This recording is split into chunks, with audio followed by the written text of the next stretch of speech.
Ah mais que vois-je les amis? Notre ami Gernot Rohr en pleine séance de réparation d'une Trabant. Bonjour mon cher Gernot. Contrôle de l'huile de la Trabant. Bonjour mon ami Christophe. Alors on a une idée de fou. Déjà venir chez toi, c'est extraordinaire. Vue sur le bassin, absolument exceptionnel. Un lieu où tu habites depuis fort longtemps. Ça fait combien de temps exactement Gernot? Oui, depuis 91, je suis ici et j'ai eu la chance de faire cette maison dans un cadre magnifique. J'apprécie tous les jours. Au fait, c'est mon port d'attache. Même si je suis loin dans le monde, je reviens toujours ici.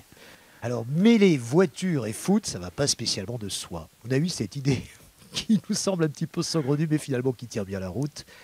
Associer une de tes voitures de collection à un événement sportif des Girondins.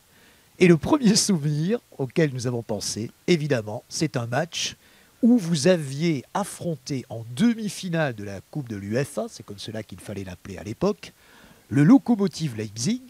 Alors on va peut-être pas rappeler, mais un petit peu les souvenirs du match aller où vous aviez perdu 1-0. Et puis au retour, il y a eu un match assez exceptionnel que tu vas rapidement nous raconter, en même temps que nous parler un petit peu de cette voiture. Oui, oui, tout à fait. C'était la Coupe des Coupes à Ah, l'époque. exact. Demi-finale.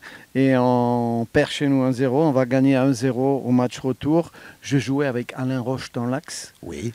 D'autres étaient blessés, mais on a fait quand même la victoire 1-0 et c'est allé aux prolongations. 100 000 spectateurs et beaucoup de gens étaient venus avec des voitures comme ça, des Trabant, Oui. magnifiques.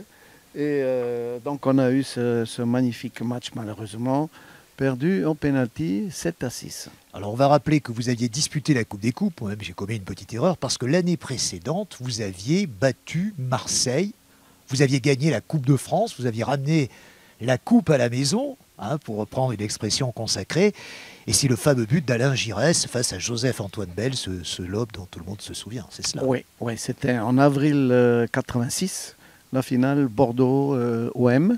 2 fois de suite d'ailleurs, 86 et 87. On les a eu en finale de la Coupe Exact. de France et 2 fois on les a battus. Vujovic et Philippe Farjon pour les buteurs de cette deuxième finale de 1987. Deux mots sur la Trabant. Oui. Tu la possèdes depuis quand? Je la possède depuis une quinzaine d'années. C'est une voiture Trabant Combi Oui. qui a la particularité d'avoir un moteur Polo, donc c'est pas un moteur 2 temps Oui. comme l'ancienne Trabant que j'ai là dans le coin, qui pollue un peu malheureusement puisqu'il faut un mélange d'huile et d'essence. Celle-là, elle est propre et puis elle est là depuis quelque temps déjà. Je m'en sers de temps en temps. Qu'est-ce qui t'a donné cette passion pour les voitures venues de tout pays? Parce qu'on va voir d'autres voitures aussi dans quelques instants. D'où te vient cette passion? Depuis tout petit, moi, j'ai dit à mon père, regarde là, il y a un cimetière de voitures. J'ai toujours été attiré par ça, les vieilles carrosseries, et j'ai toujours aimé les vieilles voitures.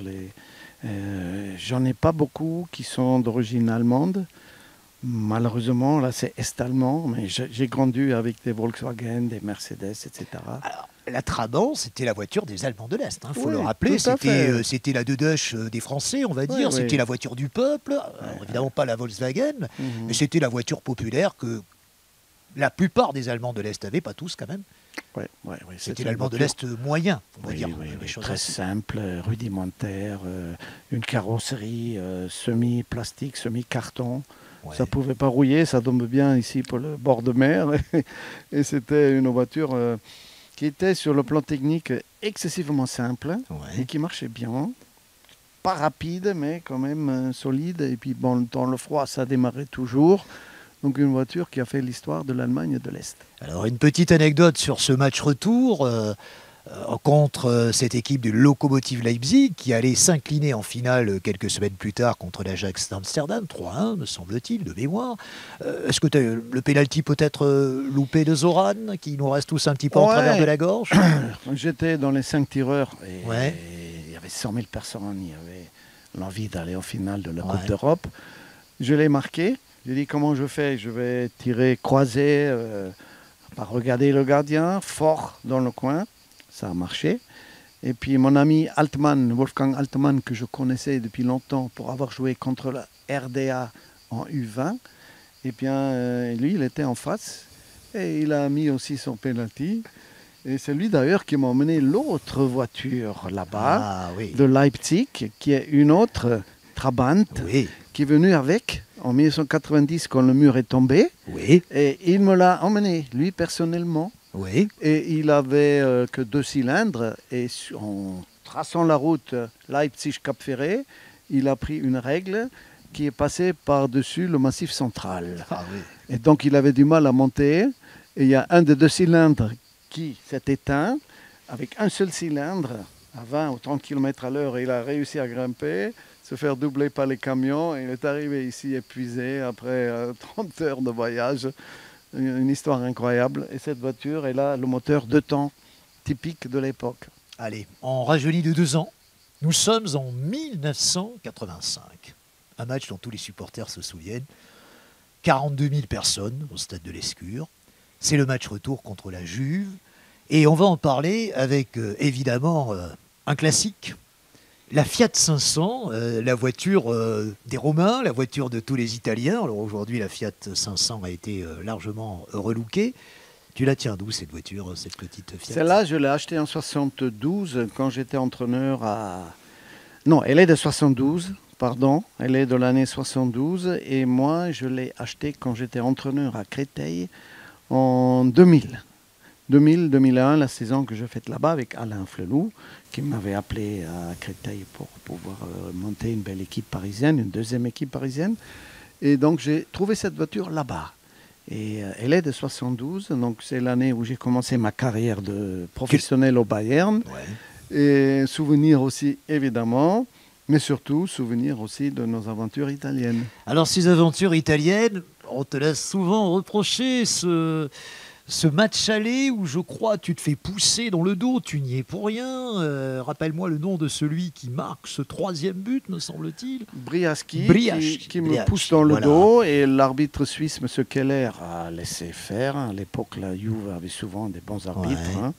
et aussi de bons médecins pour les mettre en forme. Oui, Et on avait, on avait eu un 3-0 alors qu'on ne le méritait pas. Sur ce but, il y avait une faute flagrante qui n'a Ouais. pas été sifflée. Et au retour, on n'avait pas fait le marquage sur Platini au match aller aussi. Il y avait Boniek, Platini, et il nous en fait mal. Et au match retour, Aimé Jacquet me demande de m'occuper de Platini au marquage. Donc on a fait tu t'allais mieux. occupé comme tu savais le faire. Hein. On a fait C'est un cela. peu mieux. Ouais. On a eu ce 2 buts d'Iter Müller et Patrick Battiston qui marquent. Qui arrive trop tard, 82e. Ouais, mais il y avait encore une grosse occasion. Tigana. Tigana aurait Jean pu Tigana. marquer les 3-0 avec un peu de réussite. C'est pas venu, mais c'était un super match. On a battu Alors, le c'est- record d'assistance sur les Ah Square. oui. 42 000, ça pouvait plus se faire après parce que je crois qu'il y avait des gens qui étaient assis sur les virages. C'était l'époque où il y avait, tu sais, encore le vélodrome.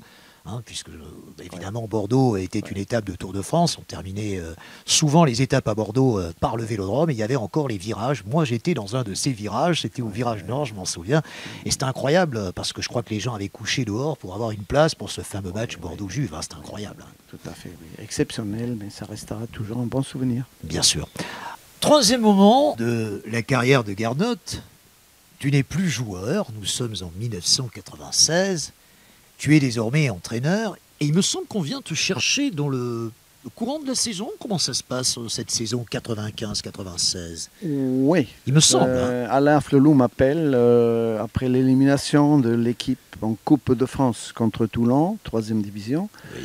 Et il m'appelle, me dit, tu prends l'équipe, on doit se sauver en championnat. On avait donc un match où on a été éliminé en Coupe contre Toulon. Et à partir de là, Afflelou voulait changer. Et il m'a dit, tu essaies de sauver l'équipe en championnat, où c'était très mal parti, et tu vas essayer de faire bonne figure contre le Milan AC. Alors c'est une saison paradoxale, parce que vous avez commencé votre carrière en Coupe d'Europe avec l'Inter Toto, que tu n'as pas commencé toi-même, puisque c'était un autre entraîneur. Qui as-tu remplacé déjà? Slavo Muslin. Ah oui, Slavo Muslin, qui était yougoslave, on dira à l'époque, serbe peut-être, je ne sais pas ce qu'il était, peu importe. Et donc Slavo Muslin est viré, tu prends les affaires en main, tu as fait remonter, faut-il le rappeler au préalable, l'équipe des Girondins lors de la saison 91-92.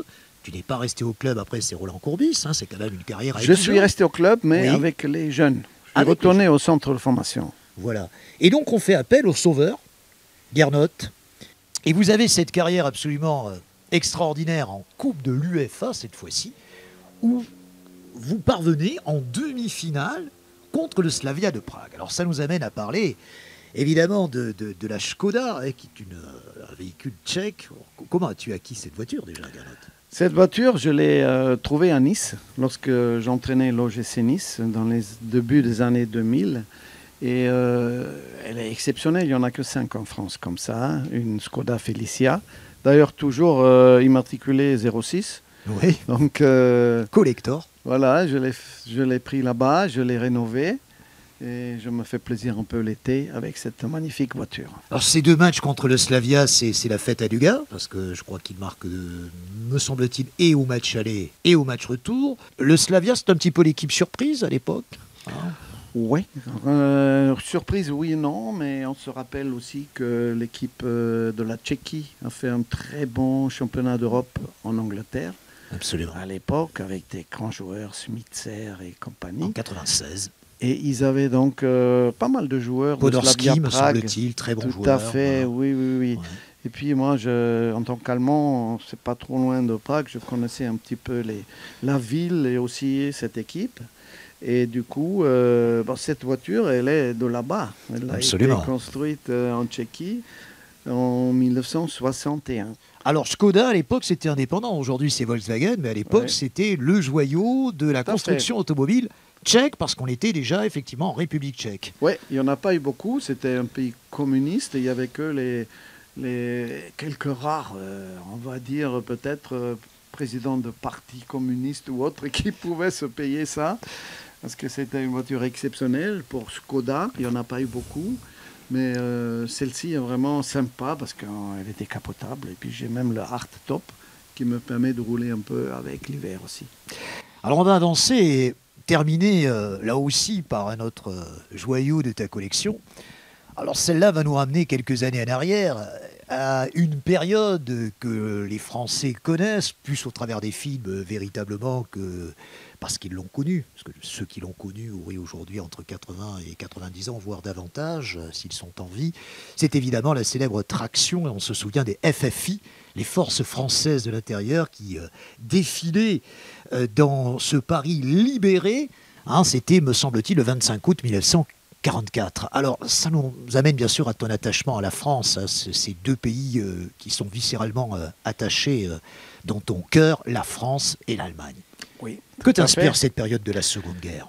Cette période, j'en ai entendu parler beaucoup déjà de mon père et de mon grand-oncle, qui s'était retrouvé un peu pris entre 2 chaises, puisque en tant qu'Allemand, il a joué en France, à Strasbourg, en 1934. Comment il s'appelait ce grand-oncle? Oskar Rohr, qui était champion d'Allemagne avec le Bayern, marquant ce penalty-là, dont ils ont fait un t-shirt d'ailleurs en 1932, pour le premier titre du Bayern de champion d'Allemagne dans une finale. Oscar, on l'appelait. Non, je pense à Oskar Schindler, tu sais, ce Juste. Ouais. Tu l'as vu le film, bien sûr, hein, c'est extraordinaire. Et il s'appelait Oscar aussi, c'est incroyable. Oskar Rohr était donc le premier professionnel de l'histoire du foot allemand, puisqu'il a signé Racing Club de Strasbourg en 1934, où il était meilleur buteur en 1937. À la signature, ils lui ont offert cette voiture, la traction. Puisque déjà en 1934, en fait, c'était une voiture révolutionnaire, première traction avant de l'histoire de l'automobile. Et il a eu cette voiture. Et après, quand je l'ai achetée, en arrivant ici, je l'ai acheté à un coéquipier qui était Philippe Goubet. C'était la voiture d'un ancien supporter des Girondins de Bordeaux. Et il avait dans sa grange. Et voilà, donc je lui ai acheté ça en 1977, à mon arrivée ici. Tu nous as raconté cette anecdote de Oscar qui marque un pénalty. Alors tu vas nous rappeler dans quelles circonstances, et cette photo elle est assez exceptionnelle. Il est un petit peu méconnu, Oscar Rohr. Au moment où il marque ce pénalty, il est sur le point de pénalty, la craie a été mal diffusée, on voit une espèce de nuage de craie, on le voit ici sur ton t-shirt. C'était à quelle occasion que ce pénalty fut marqué? C'était la finale du championnat d'Allemagne contre Francfort, à Nuremberg, en juin 1932. Pour le premier titre historique du Bayern de Munich. Et ça restera dans l'histoire. Ils viennent de sortir ce t-shirt-là, justement, pour contribuer à financer la statue pour Gerd Müller, qui était, lui, un ancien grand avant-centre également. On le connaît même en France. Attachement pour le bassin, enfin pour terminer, qui est ancien.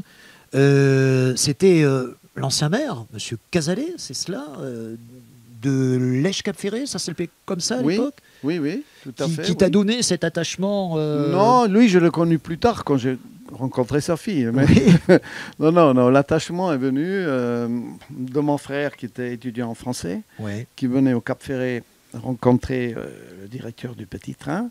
Ils sont devenus amis, il venait chez nous l'hiver et nous on venait chez lui l'été en vacances. Et c'était depuis déjà les années 69-70. Et après, quand j'ai eu le contact des Girondins, évidemment, j'ai dit oui tout de suite parce que j'aimais beaucoup cette région. Alors, une dernière anecdote, tout le monde la connaît celle-ci. En 1996, lors de cette fameuse finale de l'UEFA contre le Bayern de Munich, alors ça c'était un match absolument fratricide pour toi. Parce que le Bayern, c'est ton club de cœur, et les Girondins, ça l'est aussi. Oui. C'était terrible ce match-là. Mais on voulait le gagner. Malheureusement, on avait des suspensions, Zidane. Donc on n'avait pas la meilleure équipe. Et puis Lizarazu s'est blessé au match retour tout de suite. C'était la dernière année où en finale de la Coupe UEFA, il y avait 2 matchs. Ouais. C'était ça aussi assez historique, mais on est allé jusqu'en finale. Et on retient surtout, je dirais, le quart de finale contre le Milan AC. Et tu es venu ici pour préparer ce quart. Hein, on a préparé le match à Lèche-Cap-Ferré. Ouais. On a d'ailleurs fait nos footings souvent à l'époque. On sortait une fois par mois à la campagne et on venait ici pour courir. Et on a mangé des huîtres, le staff, hein, seulement pas les joueurs.